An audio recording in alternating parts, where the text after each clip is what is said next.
अब हामी समयलाई ढिलो नगरिकन सेन्ट फिलोमेना स्कुलको नानीहरूलाई निमन्त्रण गर्दैछौँ मञ्चमा र सबैले जोरदार तालीको साथमा उहाँहरूलाई प्रोत्साहन दिने अनि all the best saint Philomena school.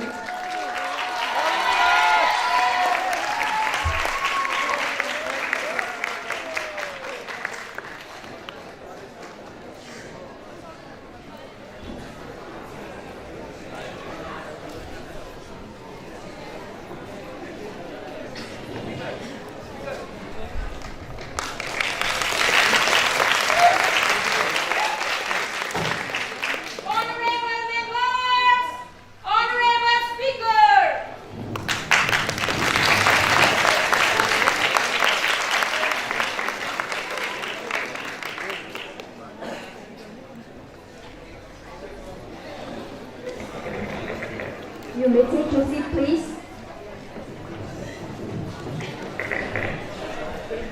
Wishing all the respected members a good morning. I'm honored to welcome you all to the monsoon session of the Youth Parliament 2022. The first and the list of business is the oath taken by the new members of the Parliament. Members to take oath are affirmation. Secretary General, please. Sushri Sinora Mokhtan, who stands elected from 04 Darjeeling Lok Sabha Parliamentary Constituency of West Bengal to take oath or affirmation. Sushri Sinora Mokhtan.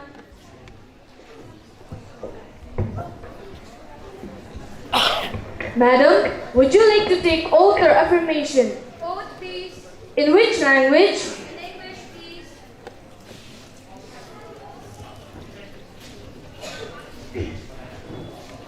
I, Sinora Mokhtar, having been elected a member of the lower house of the Youth Parliament, do swear in the name of God that I will bear true faith and allegiance to the Constitution of India as by law established, that I will uphold the sovereignty and integrity of India, that I will faithfully discharge the duty upon which I am about to enter.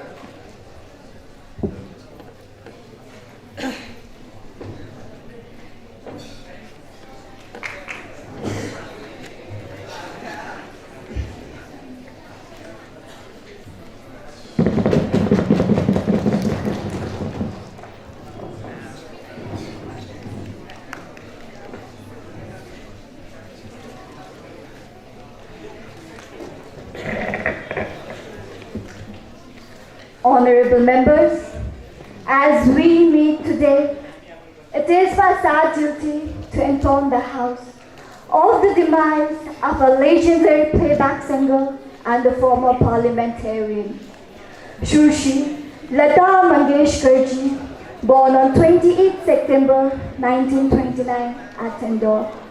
She is considered as one of the greatest and the most influential and revered singer in India. In her musical career spanning 8 decades, she was best known with honorific titles such as the Queen of Melody, Nightingale of India, and the Voice of the Millennium. Lataji recorded songs in over 36 Indian languages and few foreign languages as well. She was the proud recipient of several awards, which includes National Film Award, Filmfare Award for the Best Female Playback Singer, Filmfare Lifetime Achievement Award, Filmfare Special Award, amongst others. For her glorious contribution in the musical field, she was honored with Padma Bhushan in 1969, Dada Saheb Phalke Award in 1989, Padma Vibhushan in 1999, and the most prestigious Bharat Ratna in 2001. She was nominated to Rajya Sabha on 22nd November 1999 till 21st November 2005. With her demise, India lost one of her greatest daughters ever to have embraced on her lap on 6th February 2022 out of post-COVID complications at the age of 92.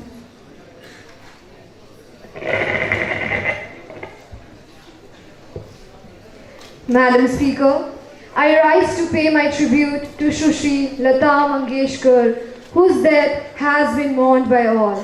Certainly, it is the darkest day in the world. A legend is no more. Lataji was a melodious queen who ruled the world of music for decades. She was a crowned queen of music.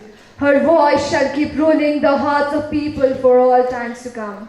Madam, I would like to extend my deep condolences to the bereaved family. Thank you. Madam, I associate myself with the tribute paid by you and the leader of the house. Lataji has such a vast repertoire, it is impossible to choose a best song sung by her. We have grown young listening to her songs, but today, in this period of grief, I remember her song, Aaj Fir Jeene Ki Tamanna Hai. I would like to associate myself and my party in sending our condolences to the bereaved family. The house may stand in silence for a while to express our deep sorrow.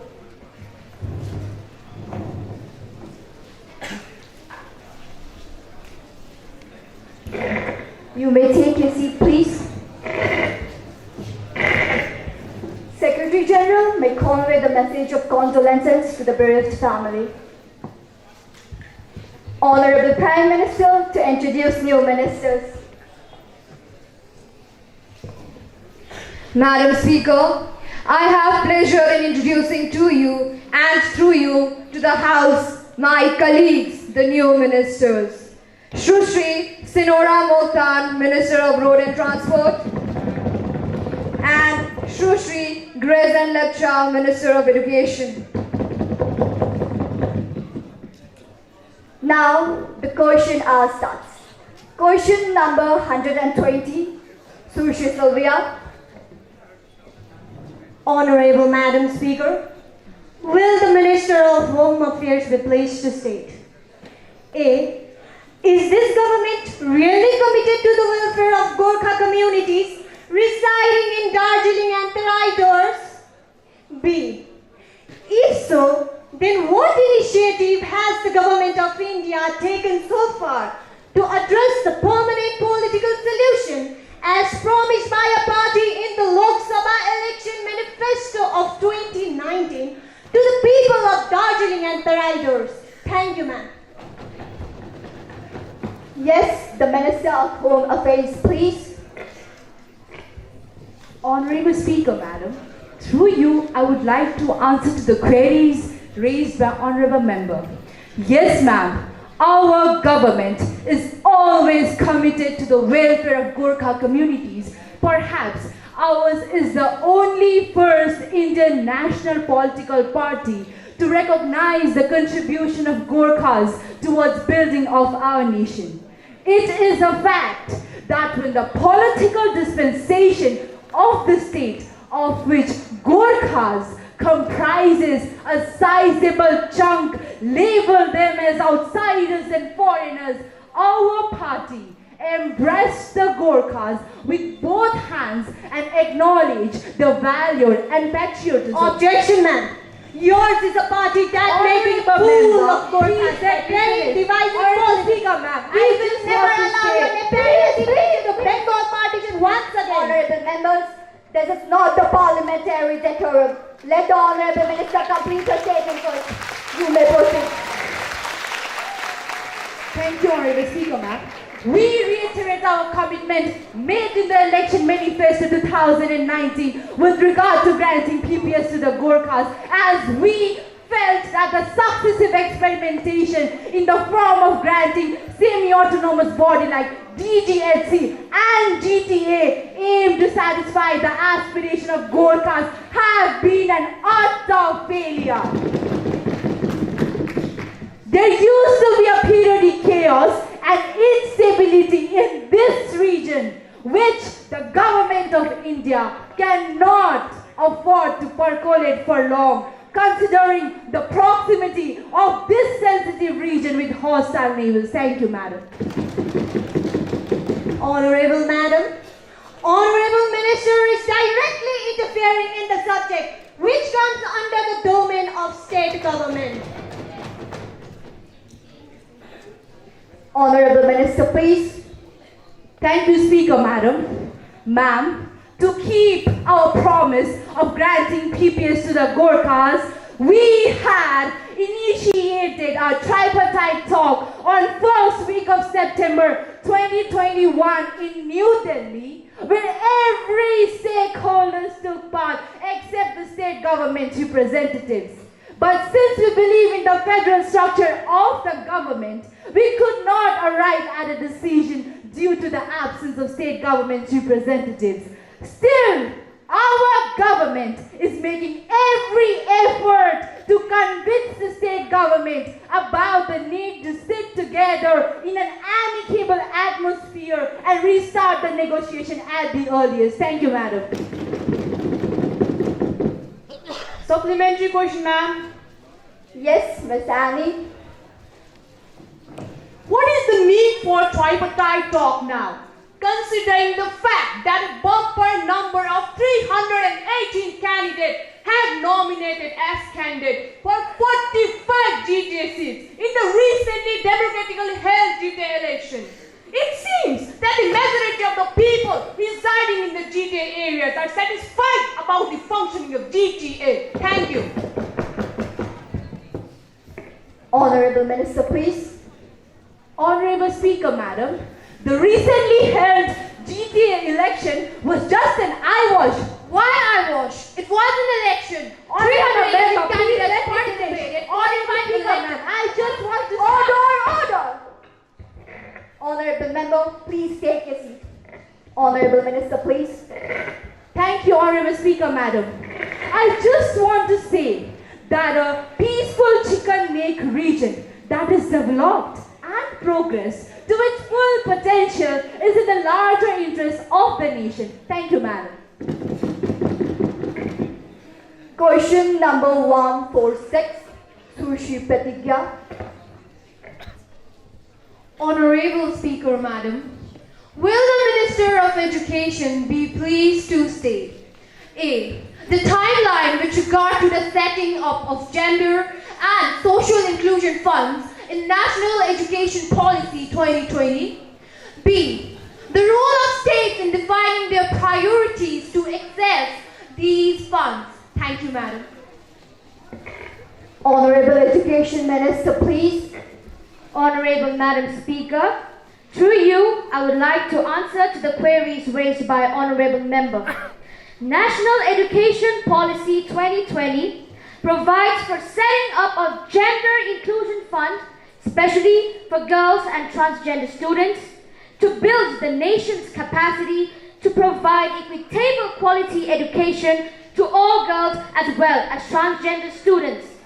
The department has incorporated several interventions for the girls in its revamped Samagra Shiksha scheme, which includes providing free textbooks and uniforms to all girls at elementary level, residential schools, hostels, transport, escort facility, aids and appliances for children with special needs, upgradation of Kasturba Gandhi Balika Vidyalayas to provide residential and schooling facilities up to class 12, separate provision of stipends for CWSN girls at the rates of rupees 200 per month for 10 months, in addition to student component from pre-primary to senior secondary level, incinerator and sanitary pad vending machines in all girls' hostels, and self-defense training for girls in government schools for inculcating skills for self-protection and self-development. Thank you, Madam. Question number 176, Sushi Yojana. अध्यक्ष महोदय, म यहाँ आदरणीय मानव संसाधन मन्त्री को विशेष रूपमा ध्यान आकर्षित गर्न चाहन्छु। हाम्रो नेपाली भाषा भारतको संविधानको 8औं अनुसूचीमा अन्तर्भुक्त भई मान्यता पाए बापत देशको 18औं भाषाको रूपमा परिचालन भए तापनि आज किन यसलाई एउटा सानो आँखाको नजरले हेरिन्छ? Honorable Minister, please. अध्यक्ष महोदय, यो केवल नेपाली भाषा समुदायको सरासर भूल भ्रान्ति मात्र हो। भारतीय सरकारले पूर्ण रूपमा गोर्खा जाति र भाषा दुवैलाई सरसमान साथ मान्यता दिइसकेको छ। यदि सरकारले प्रदान गरिएको हक र अधिकारलाई गोर्खा समुदायले कतै कार्यान्वयनमा ल्याउन सकेका त छैनन्। यस्तो भान अहिले हामी सरकार पक्षमा भइरहेछ। धन्यवाद।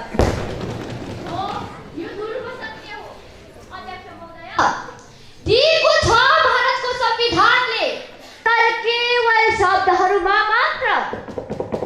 एउटा उदाहरण मात्र हेर्नुहोस् न। भारतको संविधानमा हाम्रो पहाडका सांसदहरू, विधायकहरू कतिजनाले आफ्नो मातृभाषामा शपथ ग्रहण गरेका छन् त?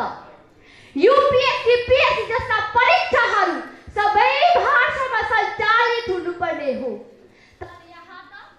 केवल अङ्ग्रेजी, हिन्दी र बङ्गला भाषामा मात्र हुन्छ। तर किन नेपाली भाषामा हुँदैन? त्यो मेरो प्रश्न छ। बङ्गाल बाहिरका अन्य राज्यहरूमा हेर्नुहोस्, त्यहाँका क्षेत्रीय भाषाहरू कति विकसित छन्, तर यहाँ त नेपाली भाषा त दिनदिनै लोप भएर जाने सम्भावना जस्तो पो छ त। Yes, the minister, please. अध्यक्ष महोदय, नेपाली भाषा पनि भारतको मान्यता प्राप्त भाषाको मर्यादा हासिल गरेकोले गर्दा यसलाई जगेरा र संरक्षण गर्ने दायित्व केवल केन्द्र सरकारको मात्र नरहेर राज्य सरकार र स्थानीय स्वायत्त परिषद साथै सङ्घ संस्थाको पनि उत्तिकै भूमिका हुन्छ।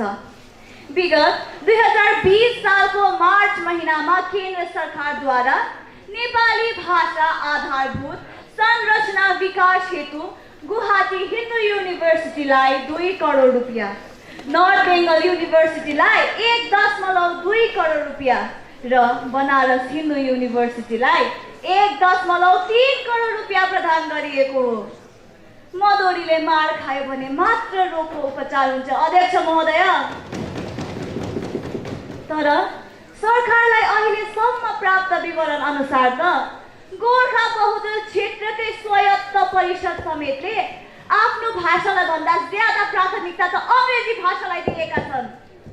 फलस्वरूप अहिले दार्जिलिङ पहाडकै कुरा गर्नुपर्दा त्यहाँ 130 वटा सरकारले सहुलियत प्राप्त विद्यालय मध्ये केवल 7 वटाले मात्र पठन पाठन नेपाली भाषामा सञ्चालन गरिरहेछन्। अध्यक्ष महोदय, केवल 7 वटा पाठशाला।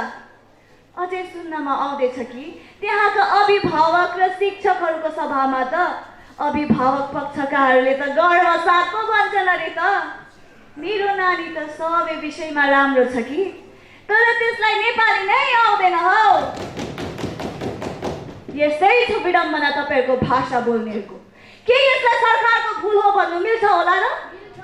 यसैले म मेरो सम्माननीय विपक्षी मित्रलाई अरूको आँगको जुम्रा नहेरेर आफ्नो आँगको भैँसीको ताण्डवलाई ध्यान दिने सुझाव राख्दछु। धन्यवाद।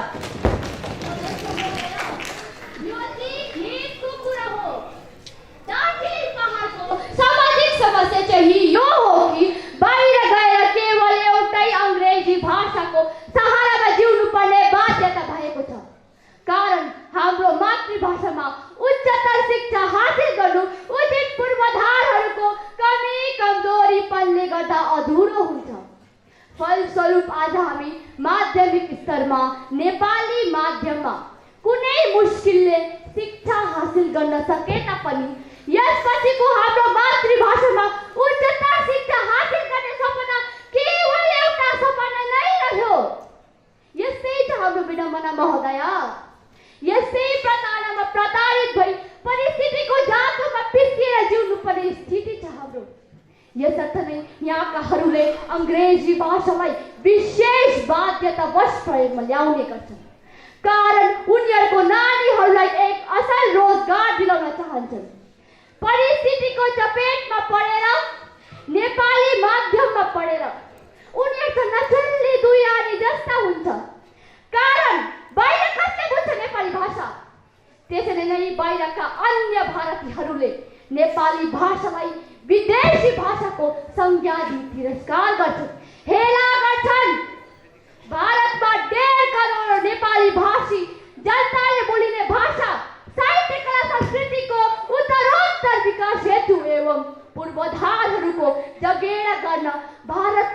सरकारले के कस्तो न्यायोचित कदमहरू उठाएका छन् त?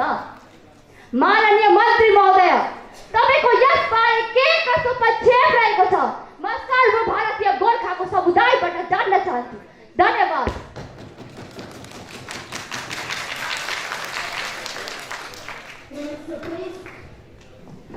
अध्यक्ष महोदय, म चाँडोभन्दा चाँडो नेपाली भाषालाई अन्य भाषा सराह समान दर्जा दिने उद्देश्य हेतु सरकारी संस्था गठन गरी यसमा सबै सङ्घ संस्थाहरूको उचित राय र परामर्शहरू अन्तर्भुक्त गरी जति भुल भ्रान्ति छन् त्यसलाई समाधान गर्ने भरमग्दो चेष्टा गर्नेछु। धन्यवाद।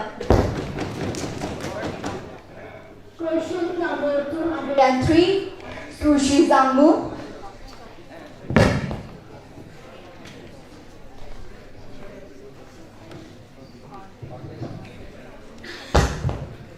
माननीय अध्यक्ष महोदय, क्या सूचना और प्रसारण मंत्री ये बताने की कृपा करेंगे कि सरकार द्वारा यह सुनिश्चित करने हेतु उठाए जा रहे ब्यौरा क्या है कि मंत्रालय की योजनाओं से संबंधित सूचना आम जनमानस तक अपने वास्तविक स्वरूप में पहुंचे? इस संबंध में किए जा रहे प्रयासों की सफलता दर कितनी है और उनकी शुद्धता कब तक सुनिश्चित की जाती है? धन्यवाद। सूचना और प्रसारण मंत्री।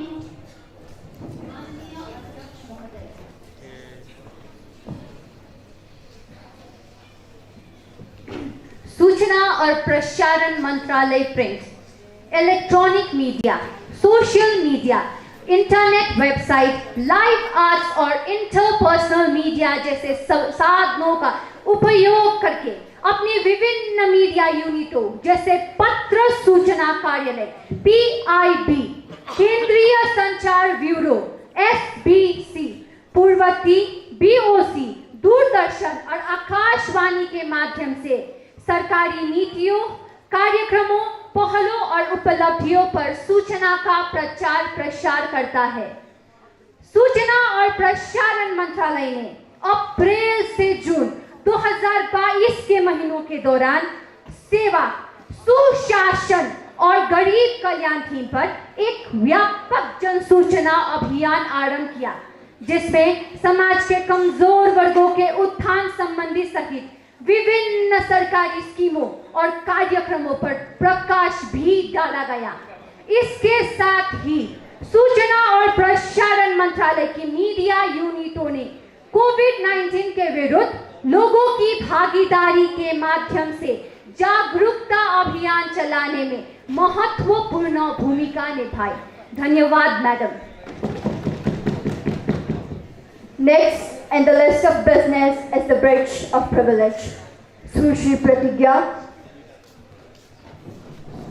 Madam, a serious breach of privilege has been committed by the CBI during a raid at Sushri Achal Rai, a senior parliamentarian's residence on 4th April 2022. Achal Rai's highly confidential notes, which were supposed to be read in Parliament, were all seized by the CBI on that raid. The entire matter was reported by Indian Times, Hindustan Times, Indian Express on 5th April. Madam, I have requested you to allow me to raise a question on that matter. Sushi Pratigya, have you given the notice of it earlier? You may give due notice along with a copy of newspaper cutting, and then I shall consider it. You cannot spring a surprise on me like this. Yes, ma'am. I have already given you the notice of it at 10 a.m. today. It will be examined when it comes to me. I shall consider it and let you know my decision. Now, in the list of business is papers to be let. Honorable Minister of Minority Affairs. Madam, I beg to lay on a table a copy each of the following notifications under subsection 1 of section 394 of the Companies Act 2013. A. 32nd Annual Report and Account of the National Scheduled Caste Finance and Development Corporation. Delhi for the year 2020 to 2021, together with auditor reports and the comments of the Comptroller and Auditor General of India theorem. B. Review by the government on the working of the above corporation. Thank you, Madam.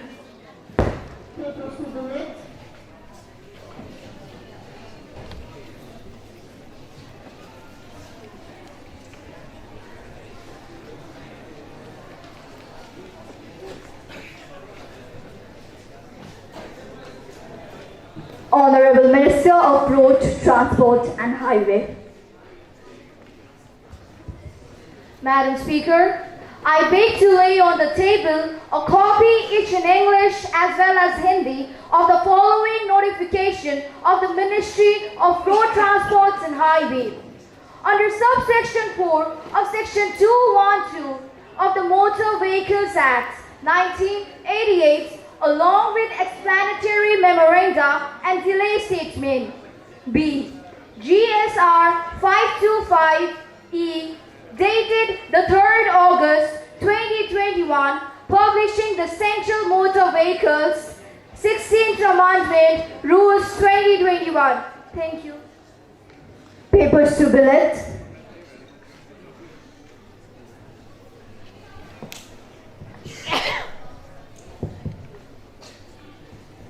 Now, next on the list of business is the message from the upper chamber. Secretary General may convey the report of the message from the upper chamber.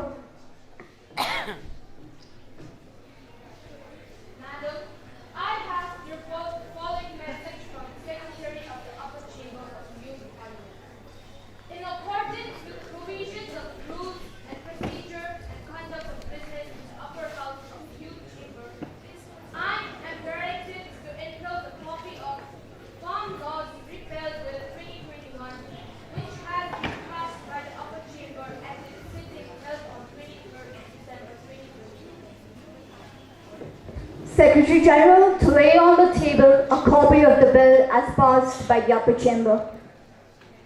Madam, I lay on the table of the House Farm Laws Repeal Bill 2021 as passed by the upper chamber. Now, let us take out the calling attention motion. Sushri Sylvia, please call the attention of the Minister of Finance. Madam Speaker, I beg to call the attention to the Minister of Finance to the situation arising out of the effort of the Union government to achieve cashless transactions, thereby exposing the majority of our population to the risk of falling prey to the ever-increasing cybercrime and fraud. Honorable Minister of Finance, please. Honorable Speaker, Madam, through you, I would like to answer to the queries raised by Honorable Member. Cashless transaction ensures transparency and reduces black money formation. Cashless transaction counters tax evasions, the problem faced by Indian mass like pickpocketing and robbery can be eliminated if we switch on to cashless transaction.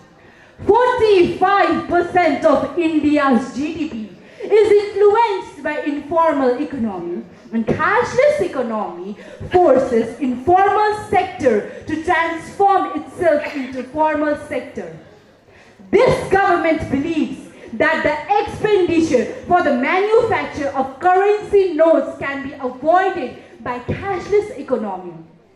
Tourists to India have no need to struggle for physical cash. Corruption and commission culture can be eradicated by online payment modes. Today, ever since the demonetization drive of the government on 8th of November 2016, we have progressed quite a distance.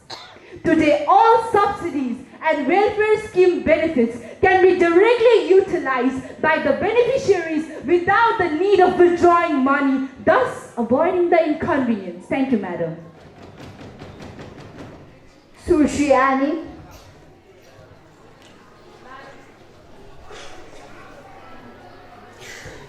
Madam Speaker, Really, I have to thank the chair for giving me an opportunity to call the attention of the finance minister for taking up the discussion with regards to the government situation arising out of cyber fraud case.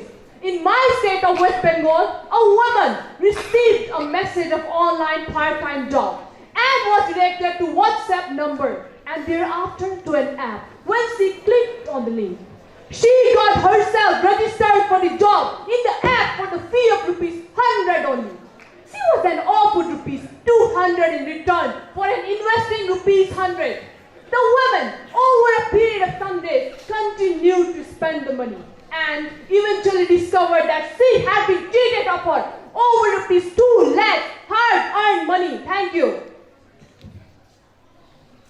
Sushi Pratigya. Thank you, madam, for giving me an opportunity to raise my voice in calling the attention of the minister. Madam, I represent the Satara constituency of Maharashtra. I have also come across reports of several fraudulent transactions in my area. The latest one is of a cyber theft to the tune of ₹3.82 lakh from the account of none other than the famous film producer Boni Kapoor on 9 February 2022. My point is, if such a famous and conscious personality like Boni Kapoor is not immune to cyber rigging, then how the government expects to transform India, which comprises of more than 60% digi-illiterates and poor internet connectivity, into a cashless economy? Honorable Minister, please. Honorable Speaker, Madam, I must appreciate the concern raised by honorable members regarding cybercrime and cyber fraud. Yes, it is true that the lack of digital consciousness among the bulk of our citizens and the lack of smooth internet connectivity in remote areas have to some extent obstructed our vision of achieving cashless economy by 2030. But having said that, I must convey it to the House through you, madam, that this government is very serious and proactive to address and tackle the issues arising out of cyber menace. The present government has taken several stringent initiatives for cyber security. A national cybersecurity strategy 2020 is being formulated by the Office of National Cybersecurity Coordinator at the National Security Council Secretariat. The aim is to improve the cyber awareness and cyber security through more stringent audits. Impaneled cyber auditors will look more carefully through the security features of organizations. On 20th of May 2022, the Ministry of Home Affairs of Central Government launched a cyber helpline number 1930 for redressal of its cybercrimes. The victims of cybercrimes can dial the cyber emergency number 1930 and can get help on an urgent basis. Further, there is a helpline number 155260 launched on 29th of November 2021 in the Union Ministry of Home Affairs to report a cybercrime. When people call cyber emergency number 155260, the details are entered in the portal and immediately shared with the bank concerned that acts to temporarily stop the transfer of funds. Madam, the intention of the government is loud and clear to strive for our goal of achieving cashless economy. अगर ये सरकार आज कुछ करने की ठानती है, तो इस काल में उत्पन्न सभी बाधाओं का डटकर सामना करने की भी क्षमता रखती है। माननीय अध्यक्ष महोदय, धन्यवाद। Now, in the list of business is introduction of bill. Honorable Minister of Law and Justice to introduce the bill. Madam Speaker, I beg to move for leave to introduce a bill. The Election Laws Amendment Bill 2021. The question is that leave be granted to introduce a bill further to amend the Election Laws Amendment Bill 2021. Those who are in favor will please say aye. Aye. Those who are against will please say no. I think the ayes have it, the ayes have it, the ayes have it. Leave is granted. Madam, I introduce the bill. Now, the House will take up consideration for the Election Laws Amendment Bill 2021. Honorable Prime Minister, please. Madam Speaker, I beg to move that the bill further to amend the Representation of the People Act 1950 and the Representation of the People Act 1951 be taken into consideration. Also to move that the bill be passed. Number 1, deduplication of electoral roll. Madam, the Election Laws Amendment Bill 2021 provides for amendment of Section 23 of the Representation of the People Act 1950, enabling the linking of electoral roll data with Aadhaar ecosystem. This aims to curb the menace of multiple enrollment of same person in different places, which will eventually help in stopping bogus voting and fraudulent votes. Members, please maintain silence. Let the Honorable Minister complete her statement first. Madam, this linking is in consonance with 105th report of the Department-related Parliamentary Standing Committee on Personal, Public Grievances and Law and Justice. Number 2, multiple enrollment dates. The citizens get voting rights when they turn 18. However, many are left out of the electoral roll even after turning 18. This is because in the current system, 1st January is the qualifying date. According to the bill, 4 qualifying dates will be declared, amending Section 14 of the RP Act for updating the voting rolls to include those who have turned 18. The first day of the month of January, April, July and October.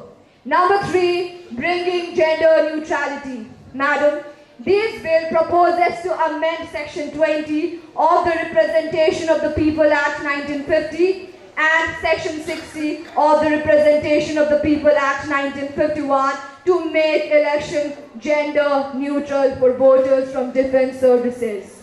This amendment replaces the word wife with spouse, as until now, an army man's wife is entitled to be enrolled as service voter, but a woman army officer husband is not. Madam, I am confident that all honorable members of this House, irrespective of party affiliation, will welcome the bill wholeheartedly. With these words, I now move that the Election Laws Amendment Bill 2021 be taken into consideration. Thank you. Motion moved that the bill seeking amendment of RP Act 1950 and RP Act 1951 to pave the way for the Election Laws Amendment Bill 2021 be taken into consideration. Sushri Sylvia. Madam Speaker, I strongly object to what Prime Minister proposed as regard to linking Aadhaar with voter ID. Aadhaar is only meant to be proof of residence. It's not a proof of citizenship. If you are in a position asking Aadhaar for voters, all you are getting is a document that reflects your residence, not citizenship. You are potentially giving the votes to non-citizens. Thank you, ma'am. Sushi Zammu. Madam Speaker, the bill as presented by the Honorable Prime Minister is totally unjustified in the present form.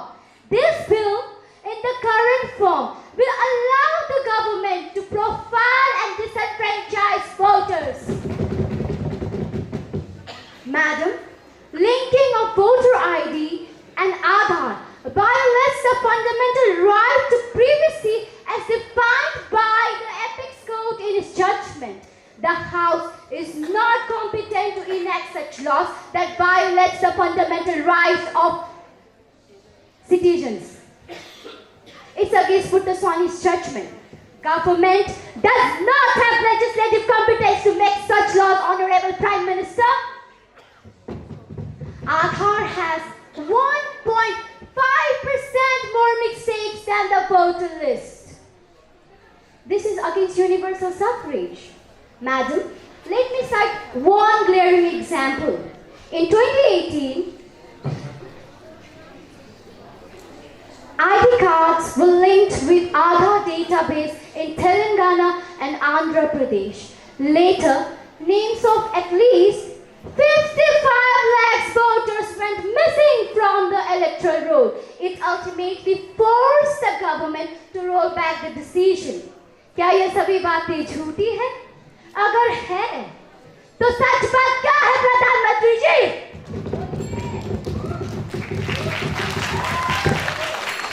Honorable Prime Minister, please.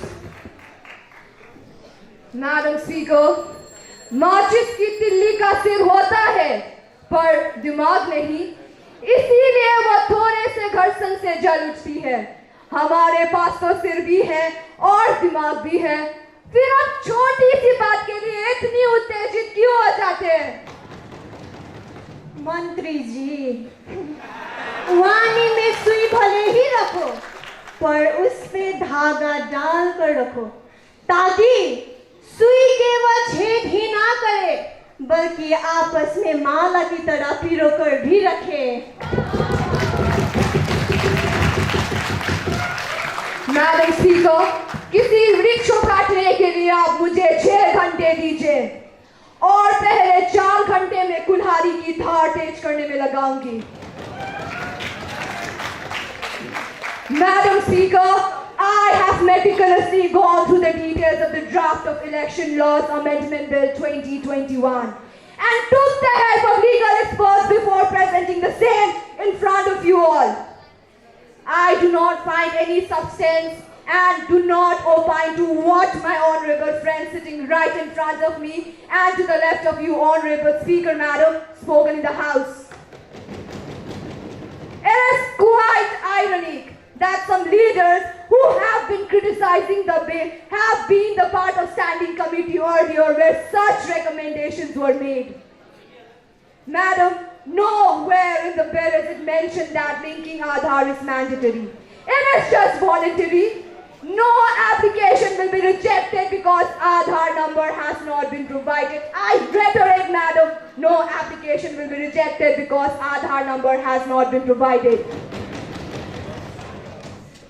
I hope I have answered most of the points raised by the members in course of my speech. I once again thank you all for your support and seek your cooperation in implementing the same. I now request the House to pass the bill. Thank you. Motion moved that the bill is passed. We have come to the end of the monsoon session of the Parliament. Hope to meet you all at the winter session. Thank you.